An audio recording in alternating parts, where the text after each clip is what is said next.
En varias ocasiones Napoleón dio a entender al zar Alejandro que estaba dispuesto a terminar la guerra, pero Alejandro seguía mudo. Al fin Napoleón decidió evacuar Rusia. Cursó la orden el 18 de octubre. Después de la catastrófica campaña, confesaría, fue el invierno el que nos destrozó. Fuimos víctimas del clima. La catastrófica retirada de Rusia. Aquel invierno fue prematuro y la temperatura no cesó de descender, llegando hasta los 38 grados bajo cero. Los caminos eran pistas de patinaje y las tempestades de nieve rugían en la llanura. Los soldados del gran ejército parecían marchar en busca de un destino fatal. Morían de hambre y de frío a millares, pues los infelices no tenían equipo de invierno y caminaban día tras día en condiciones inhumanas. Luego tropezaban y caían, terminando sepultados por la nieve. Los rezagados quedaban abandonados en las cunetas. Las formaciones eran más exiguas cada mañana. Los soldados avanzaban en desorden, con un solo pensamiento, salir de aquel infierno, incluso rehusando al camarada más enfermo el puesto de coche o caballo que se había conseguido. El peor día de la retirada fue cuando se hubo de pasar sobre puentes destrozados o ardiendo. El tristemente célebre Beresina, afluente del Dnieper, fue allí donde el mariscal Ney, calificado por Napoleón de valiente entre valientes, hizo verdaderos prodigios para salvar a sus hombres sin demasiado éxito. Todos los historiadores que han tratado de la campaña de Rusia describen con detalle los horrores de la retirada, acerca de los cuales el novelista Tolstoy en La guerra y la paz dejó páginas inolvidables. Los sufrimientos padecidos por los infelices soldados apenas pueden imaginarse. Los fusiles caían de sus manos rígidas, se helaban y se gangrenaban sus extremidades. El que se dormía no despertaba más. Si algunos descubrían un sendero practicable y se dirigían hacia él esperanzados, los aldeanos y los cosacos emboscados caían sobre ellos con furia, dejándolos expirar lentamente sobre la nieve. Los caballos, como no estaban herrados para caminar por la nieve, resbalaban en el suelo endurecido, rompían el hielo para buscar un poco de agua y roían la corteza helada de los árboles. Cuando caían por fin agobiados de fatiga, la tropa se apresuraba a degollarlos para comer su carne y calentarse los pies y las manos en sus entrañas palpitantes. Cada vivac se convertía en un cementerio por falta de fuego. Los soldados se acostaban en él con el morral en la espalda y los jinetes con la brida pasada por el brazo. Muchas veces se mantenían abrazados para procurarse un poco de calor el uno al otro, pero muchas veces también al día siguiente, por la mañana, no encontraban junto a ellos más que un cadáver y lo abandonaban sin sentir su suerte, porque había dejado de sufrir. La pólvora reemplazaba la sal para sazonar un puñado de harina de centeno o un trozo de carne de caballo. Un egoísmo feroz sustituyó entonces a esa generosidad que es patrimonio del soldado. Llegaban a disputarse a sablazos una corteza de pan, un haz de paja u otro de leña. No se alargaban la mano al compañero que caía, a otros antes de que estuviesen helados y rígidos se le arrancaban de los hombros la piel que los cubría para abrigarse con ella, aún caliente. Era en vano que los que yacían en el suelo helado, caídos por la fatiga o heridos, se agarrasen de las rodillas de sus compañeros de armas, suplicándoles en nombre de su patria y de sus padres que no los abandonasen. Después, cuando el tambor tocaba marcha, aullando, se arrastraban por el suelo, mostrándoles los cosacos que se aproximaban, implorando un tiro como último servicio para no caer en poder de aquellos bárbaros.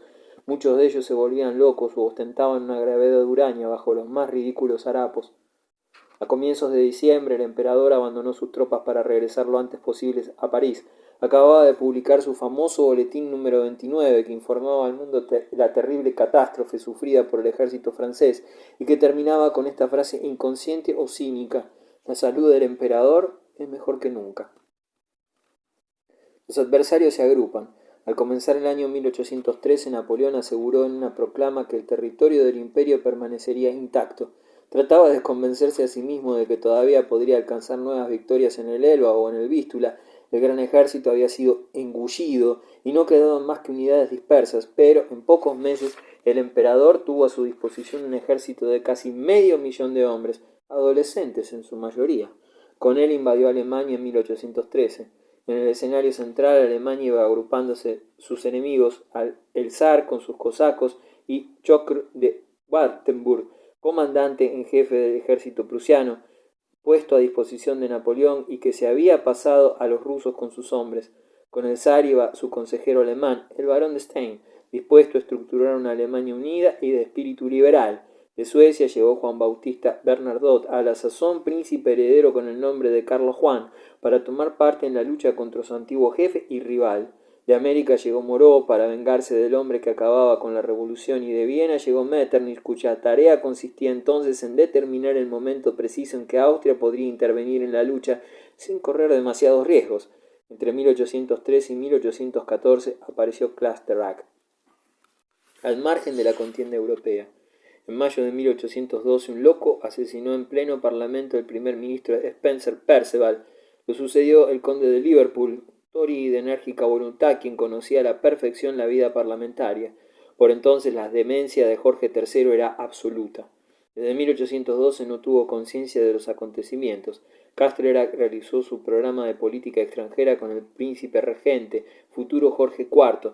Además tuvo que afrontar un conflicto con los Estados Unidos, pues los americanos habían declarado la guerra a Gran Bretaña precisamente en el momento en que Napoleón invadía Rusia. A George Washington, dimitido en 1796 y muerto 3 años después, lo había sucedido John Adams, 1797-1801, y Thomas Jefferson. Al antiguo embajador en París le satisfizo mucho la elección. Tal homenaje a su persona le inspiró grandes acciones.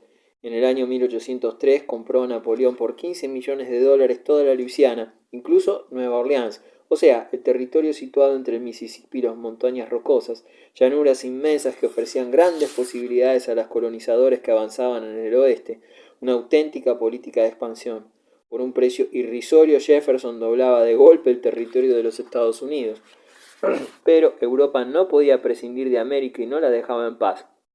Mirando al otro lado del Atlántico, Jefferson veía, por una parte, un conquistador que recorre el mundo sembrando por doquier el pillaje y la destrucción, por otra parte, un pirata que esparce en los mares la desdicha y la ruina. Este vocablo pirata reflejaba bien el odio que Norteamérica conservaba hacia Gran Bretaña desde la Guerra de la Independencia. Los sentimientos populares hervían en los Estados Unidos. Jefferson temía que los ciudadanos norteamericanos se metieran por su cuenta en situaciones peligrosas para la neutralidad del país y el mantenimiento de la paz. Al efecto, estableció en diciembre de 1807 su política de embargo. Ningún navío podía zarpar de un puerto americano sin la aprobación del presidente. Todas las exportaciones estadounidenses quedaban así bajo severa inspección. Mediante esta guerra fría, Jefferson trataba de obligar a Inglaterra y Francia a hacerle concesiones, pues ninguna de ellas podía prescindir de los productos estadounidenses.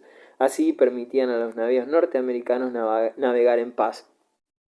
Esta política fracasó, y la cólera contra Inglaterra se volvió también contra el presidente federal, quien siempre se había apoyado en los agricultores durante su carrera política. Se le habían acumulado cuantiosos capitales privados y el dinero empezaba a desplegar su fuerza mágica, una evolución especialmente evidente en los puertos septentrionales. Los mercaderes de Boston y Nueva York padecían enormes pérdidas cuando sus navíos no podían hacerse a la mar. Los estados del norte amenazaron con separarse de la Unión si nada se hacía para ayudarlos. Cuando el presidente abandonó obligado el poder en 1809, quedó anulada su política de embargo. El conflicto estalló en 1812. Los estadounidenses exigieron que su gobierno actuara y sugerían que aprovechara la crítica situación que atravesaba Londres para apoderarse del Canadá. James Madison, el padre de la Constitución, hubo de ceder. El conflicto fue pobre en hechos memorables. El Canadá no fue anexionado. La flota inglesa sufrió algunos daños y en represalia los ingleses incendiaron Washington. El Tratado de Gante, 1814, puso fin a la guerra. La entrevista de Dresde. De todos los acontecimientos de 1813, la entrevista entre Napoleón y Metternich es quizás una de las escenas más conocidas y dramáticas. Metternich jamás olvidó este encuentro en el Palacio de Marcolini de Dresde, en el cual trató de reconocer el terreno y ver si Napoleón estaba dispuesto a concertar la paz sobre bases razonables para las demás naciones. Tal vez pudiera el emperador Francisco inducir a su yerno a deponer las armas. Pero las primeras palabras de Napoleón le hicieron ver muy claro. «Bueno, Metternich», exclamó el emperador como si se hubieran visto la víspera, «si queréis la alianza conmigo, si ella os pesaba, ¿por qué no decírmelo? Yo no hubiera insistido para forzaros, pero vos me habláis a mí de mediación y a mis enemigos de alianza, y todo se embrolla». Metternich vio las nuevas tropas de Napoleón. Se componían en su mayoría de adolescentes. ¿Qué haría su majestad cuando hubiera perdido también estos jovencitos? Entonces Napoleón montó en cólera, arrojó su sombrero a un rincón y exclamó: «Vos no sois soldado, no sabéis nada de lo que pasa en el alma de un soldado. Yo he crecido en los campos de batalla y para un hombre como yo es poca cosa la vida de 1.000.000 de hombres». Luego se calmó. Recogió su sombrero y dijo: «Quizás pierda mi trono, pero bajo sus ruinas hundiré el mundo entero». Leipzig, la batalla de las naciones. En la primera mitad de 1813, Prusia promovió una sacudida sensacional al sublevarse contra Napoleón. En marzo, el rey Federico Guillermo se unió a Rusia, declaró la guerra a Francia, empujado por su pueblo, encarnado por estadistas como Stein y Hardenberg, soldados como Guinosot y Schwarzkopf y Blücher, poetas y filósofos como Ernst Moritz Arndt, y la juventud, los estudiantes, quienes sirviendo de entusiasmo nacionalista se presentaban voluntariamente en masa para incorporarse a las filas. Ellos, siguiendo el ejemplo de los españoles, querían liberar a Prusia y a Alemania entera. Cuando Federico Guillermo dictó una proclama a su pueblo, se proponía restaurar las fronteras prusianas anteriores a 1806, pero la juventud y sus jefes tendían a una finalidad mucho más amplia. Su ideal era la unidad de Alemania, la creación de un nuevo imperio germánico, más poderoso, más libre y democrático. Para Napoleón, la campaña de 1813 empezó con los mejores auspicios. El 2 de mayo lograba vencer a los ejércitos ruso y prusiano en Grossgorschen, cerca de Leipzig, y semanas después logró una nueva victoria en Bautzen, en Silesia. Parecía que Napoleón no había perdido su genio estratégico. Sin embargo, algo había cambiado. Antes el emperador explotaba sus victorias con la rapidez del rayo. En cambio, en junio de 1813, aunque la acción de Bautzen demostrara que sabía vencer todavía, acto seguido el emperador firmó un armisticio del que se arrepentiría siempre. Todo lo nuevo en Alemania de aquella época se debía a Prusia, y las iniciativas crearon una bola de nieve. En agosto, y gracias a las maniobras de Metternich, Austria adhirió a la coalición y pronto se constituyeron 3 ejércitos contra Francia: el de Bohemia, al mando del príncipe Scharrenberg, el de Silesia, al de Blücher, y el ejército del norte, a las órdenes del príncipe Carlos Juan de Suecia, es decir, de Bernadotte, encargado de proteger Berlín. Cerraba el círculo, ya que en el frente europeo meridional los anglo-españoles de Wellington vencían a los franceses en Vitoria, junio de 1813, y avanzaban hacia la frontera pirenaica, rematando la guerra de España. La de Alemania duraría poco tiempo. En efecto, Napoleón fue vencido en Leipzig el 16 de octubre por los ejércitos aliados unidos. Después de 3 días de encarnizada lucha, el emperador ordenó la retirada a sus tropas y se sintió derrotado. Ya no podía atribuir su fracaso al frío, la nieve y el incendio. Él y sus mariscales fueron técnicamente vencidos por los aliados en esta formidable batalla de las naciones, donde sucumbieron 60.000 o 70.000 de sus adolescentes, y en la que pereció el general Moreau, entregando su vida por el ideal revolucionario de la antigua República Francesa. En noviembre, Napoleón con el resto de sus tropas atravesó el Rin, de regreso a Francia. Iba a desintegrarse el imperio. La Confederación del Rin fue disuelta. Baviera y Sajonia se separaron de Napoleón. Jerónimo Bonaparte fue arrojado de Westfalia, al igual que José de España. Los holandeses se sublevaron y Murat, el rey de Nápoles, negoció por su cuenta con Austria, tratando de salvar su trono. A finales de 1813 los ejércitos aliados entraban en Francia. Los aliados invaden Francia. El 25 de enero Napoleón se despidió de su mujer y de su hijo para unirse al ejército. Jamás volvería a ver a la emperatriz ni al rey de Roma. Combatió como un león, pues ahora defendía el propio suelo de Francia. Su energía y rapidez de maniobra dejaron estupefactos a sus adversarios. A finales de 1813, el astuto Metternich sondeó las posibilidades de un tratado basado en las fronteras naturales de Francia, Rin, Alpes, Pirineo. Napoleón no aceptó, aunque a principios de 1814 hubo de aprobarlo como base de negociaciones en el Congreso Aliado reunido en Châtillon. Esta vez los aliados le concedieron solo las fronteras de 1792.